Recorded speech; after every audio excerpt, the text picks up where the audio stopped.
Wanted to introduce our second speaker of the morning, and we're very pleased to have a journalist here with national credentials to speak with you here today.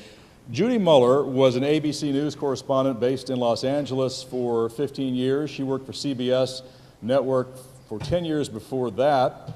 She currently teaches journalism at the Annenberg School at the University of Southern California, and she continues to be a contributor to public television in Southern California and Al Jazeera America.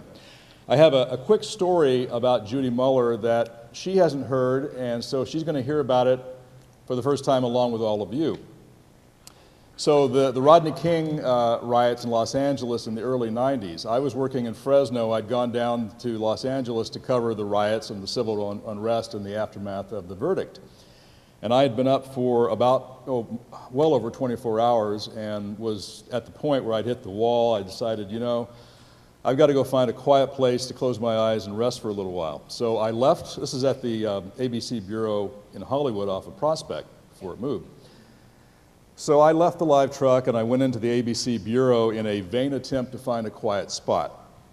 I mean, it was loud, people were yelling, doors were slamming, people were coming and going. So I wandered upstairs where it was really quiet. And I walked up to this door and it was open, and I looked, it was Judy Muller's office. And I looked in and Judy wasn't there, but she had this beautiful couch. So I took the liberty of closing her door and stretching out on that beautiful couch and taking about a 45-minute cat nap. Now, I was out of there before she came back, but I wondered after the fact, what would she have thought? She'd come in and seen this grubby, unshaven reporter Yippee. Taking over her office. With that, please welcome Judy Muller. Thank you, Kevin. Oh, back in the days before academia when one had a couch in the office. Thank you for that nice welcome, and it's wonderful to be asked to come today. I may be the only person here, or one of the few who didn't know Jim Hayes, but it was when Dale Hayes spoke that I started to feel like, oh, I'm in the right place. Opening with a passage from A River Runs Through It by Norman Maclean, I was just fishing in Montana, fly fishing 2 weeks ago. And in my family growing up, it was a religion, and that book was the Bible. So I immediately felt at home. So thank you for that. I chose a title, a little Halloween-y, Commentary Creep, blurring the line between news and opinion. For those of you in the audience who are under 30, and I know you're out there because I've been talking to you, allow me to start with a tale that may seem unbelievable to your multi-platformed, socially networked, mobile-deviced ears and eyes. Once upon a time in this great land, back in the 60s, 70s, yea, even on to the 80s, millions of Americans sat down at the same time every evening, the equivalent of gathering around the tribal campfire, to watch one of 3 channels and 3 white men, and yes, they were all men and they were all white, tell us in 25 minutes or less all the news in the world we needed to know. We trusted them, especially the great white anchor known as Cronkite, who was even known as the most trusted man in America. These were no-nonsense journalists who rarely gave their opinions or showed their emotions. Commentary was delivered separately and labeled as commentary, again by white males like Eric Sevareid and Howard K. Smith. So rare was the expression of emotion from television newsmen that one of those rare moments became iconic. From Dallas, Texas, the flash, apparently official, President Kennedy died at 1 p.m. Central Standard Time, 2 o'clock Eastern Standard Time, some 38 minutes ago.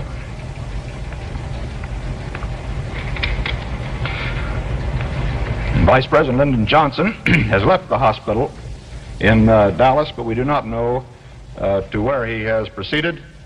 Presumably, he will be taking the oath of office shortly and become the 36th President of the United States.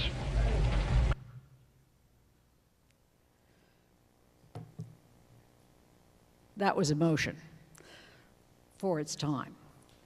Now, fast forward, and I mean fast, to the 90s and beyond. The digital revolution blows up the traditional news models, and folks can get their information from a dizzying array of sources. And even before that occurs, cable news, 24/7 news, reports events in real time. And when the events don't offer anything new, well, blather and speculation just rush in.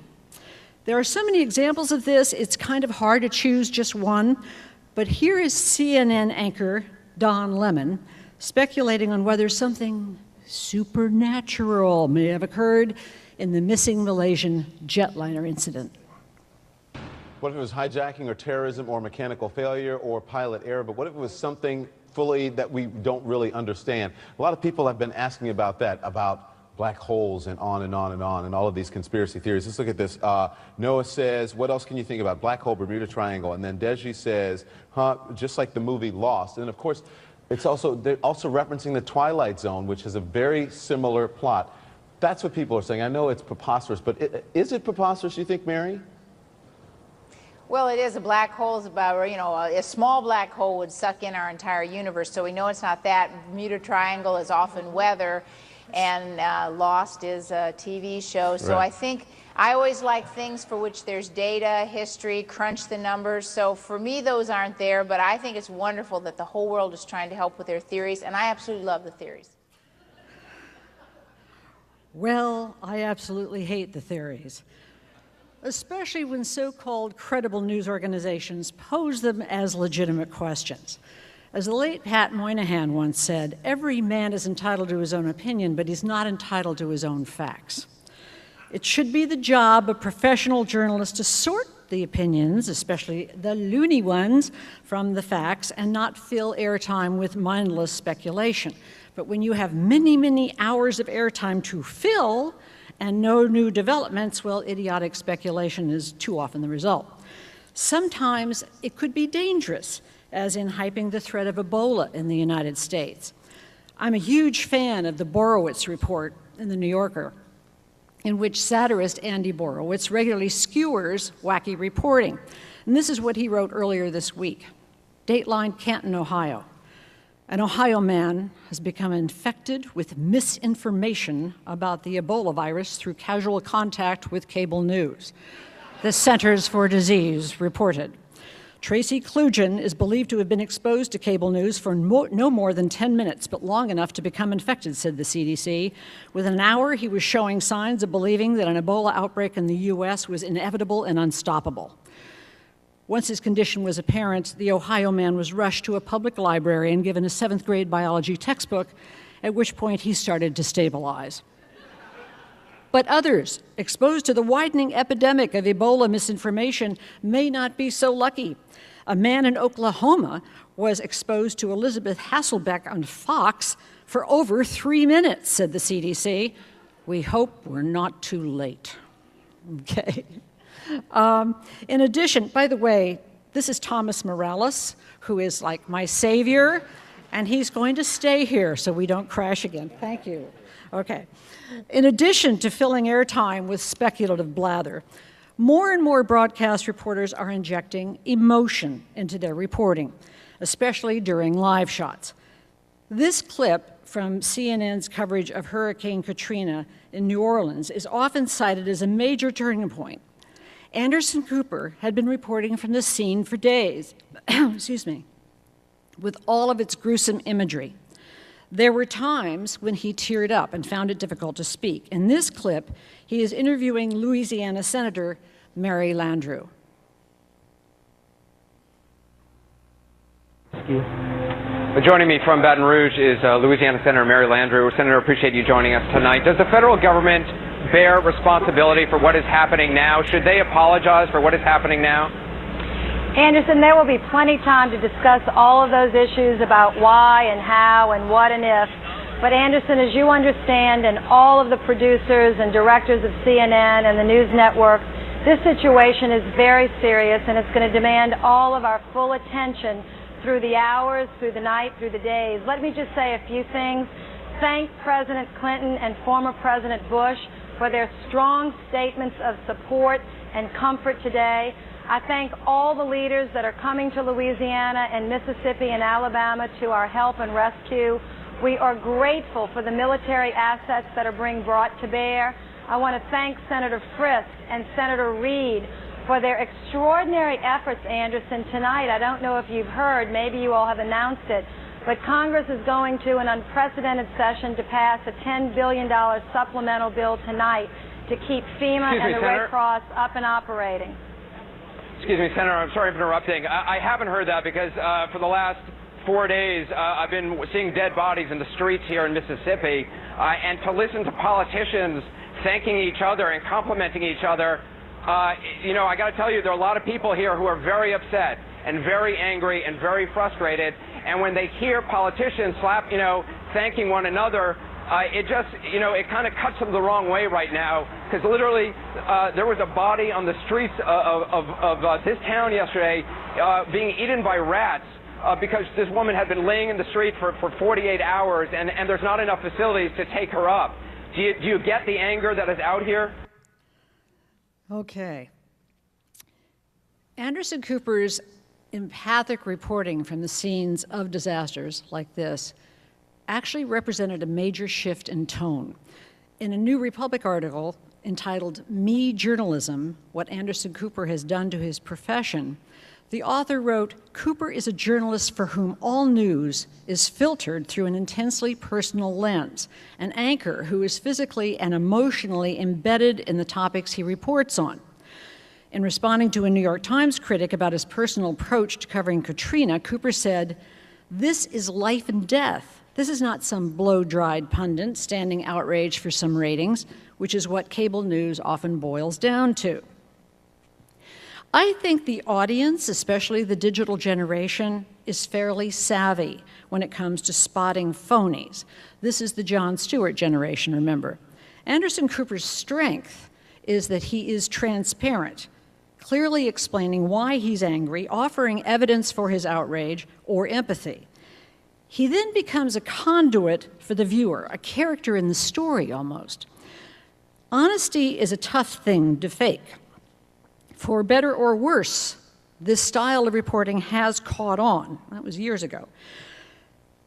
Cable and network news continue to lose audience, and we're going to see more and more variations on this theme in order to attract audience and to stand out as different. CNN's Jake Tapper, recently reporting from the live from the protest in Ferguson, Missouri, did something similar. I just want to show you this, okay? Let me just give you an idea of what's going on. The protesters, here's this main intersection. The protesters have moved all the way down there. They're about half a block down here. John, watch with me. They're all the way down there, okay? Nobody's threatening anything. Nobody's doing anything. None of the stores here that I can see are being looted. There's no violence. Now, I want you to look at what is going on in Ferguson, Missouri, in downtown America, okay? These are armed police with not machine guns, with semi-automatic rifles, with batons. If people wonder why the people of Ferguson, Missouri are so upset, this is part of the reason. What is this? This doesn't make any sense. Okay. Could Jake Tapper have made the same point, that the police response was absurdly over the top on this night, without, say, the snide reference to downtown America, or comparing the police response to something out of Bagram? Media critic Howard Kurtz called it grandstanding for ratings. But how is it different from the outraged reporting of Anderson Cooper? Is it a matter of tone, of trust, of style? I'm not sure. Is it an alarming trend? I don't know how you're reacting in the audience, but here's where I might differ from some of my more traditional colleagues. I don't think it matters whether we label it a good thing or a bad thing. It's a thing, and it's here. This is, in a sense, old-fashioned advocacy journalism. It goes all the way back to colonial times. Pamphleteers were doing it. The idea that, and Peter touched on this, the idea that journalism should be fair and balanced is a false construct. Fair, yes. Evidence-based, yes. Transparent, with sources made clear, yes. Accountable, yes, as in we correct our mistakes when we have to. But balanced, not if it means what Peter's called he said, not if it means the so-called both sides get equal treatment. When the evidence is overwhelming that something is true, climate change is happening now is true. Climate change is a hoax is not true. Giving those 2 points of view equal time is a disservice to your audience. So as for live reporting, we teach our students at USC Annenberg, and I'm sure you do here, that it's important to be right. It's nice to be first and right, but it's much more important to be right. Who remembers, anyway, except for us, who was first in any given situation?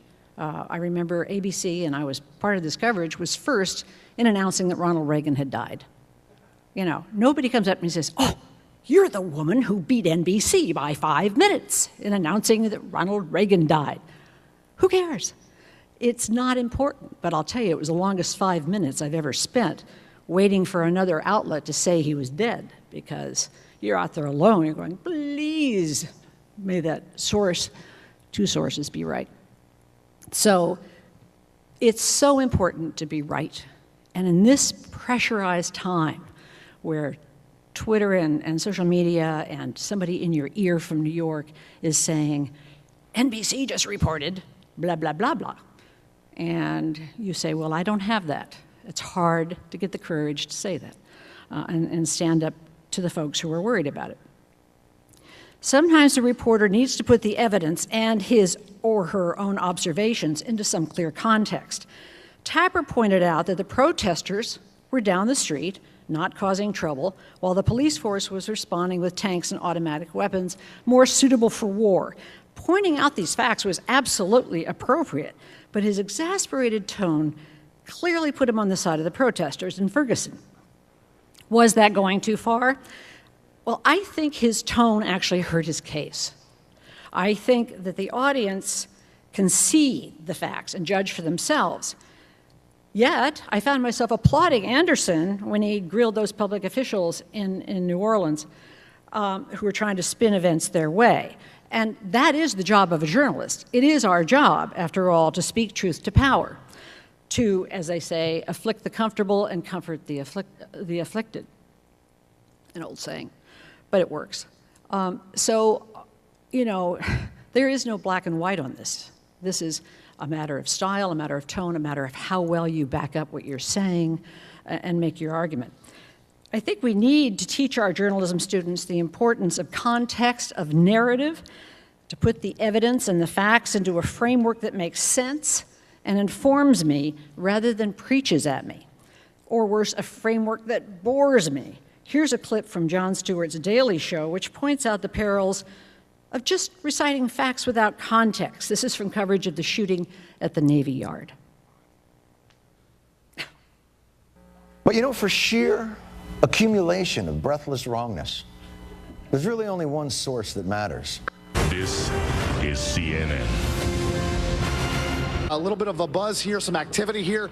Not sure exactly what that means. This is down 11th Street. You see a couple of officers rushing down the street toward those flashing lights. You've seen some tactical vehicles moving around here. We saw at least 4 SWAT team members with helmets on, what appear to be night vision goggles. We can see some of these squad cars around here. This apparently is some kind of a rescue chopper, and we've seen kind of a rescue basket or something. That's about as low as we've seen him go. So that is kind of an interesting development.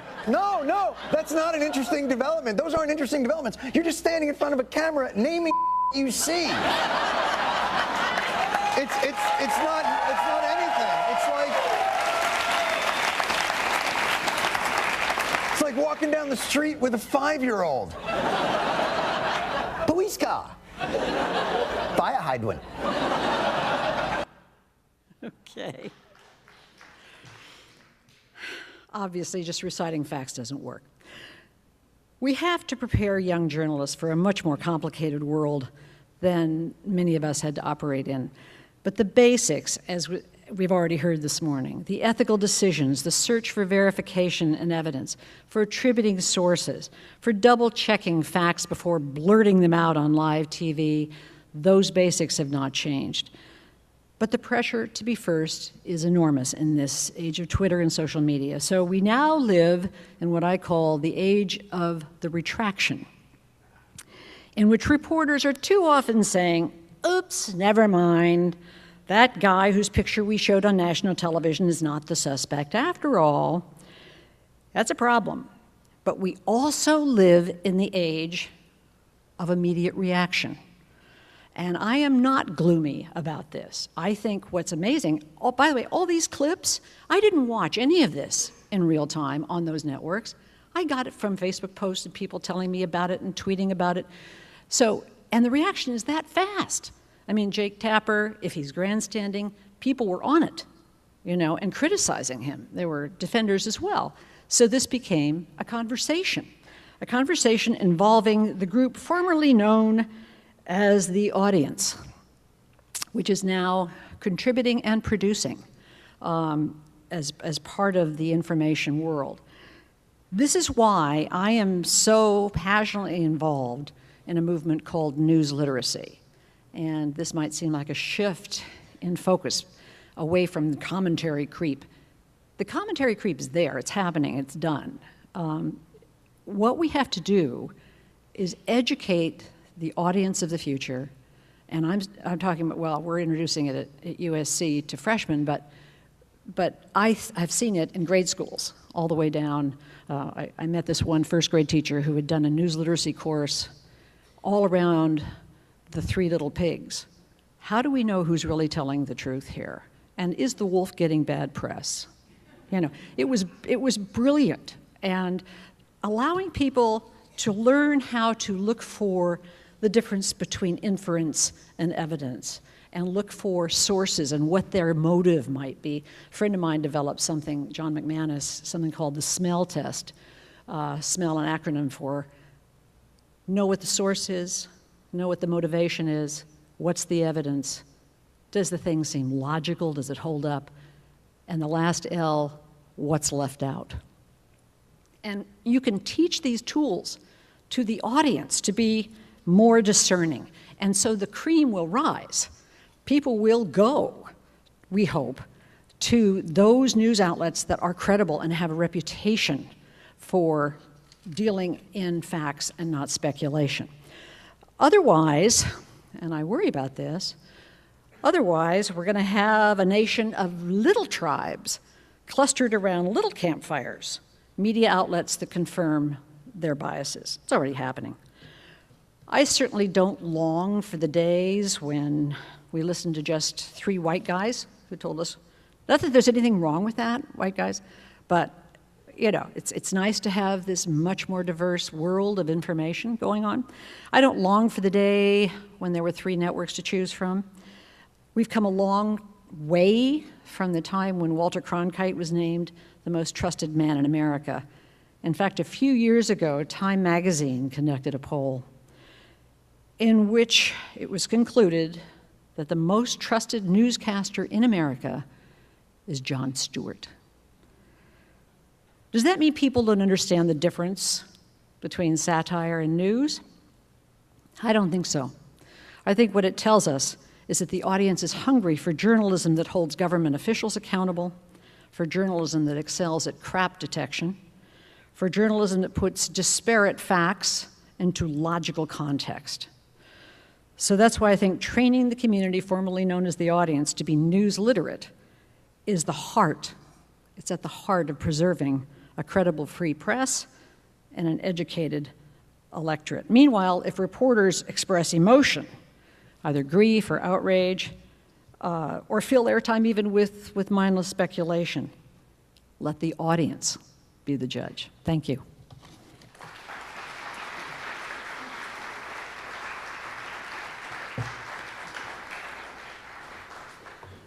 Judy, thank you very much for that presentation. A couple of quick questions come to mind.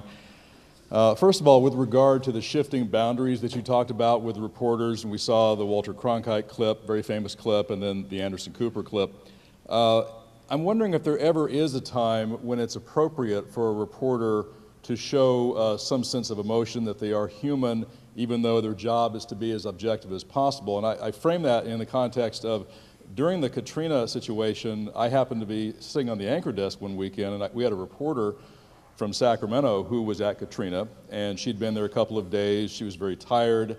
She broke down during the live shot and started to cry a little bit. And of course, I was horrified, and I jumped in and I kind of said, well, we know it's a difficult time for everybody there, but give us some sense of what you've seen.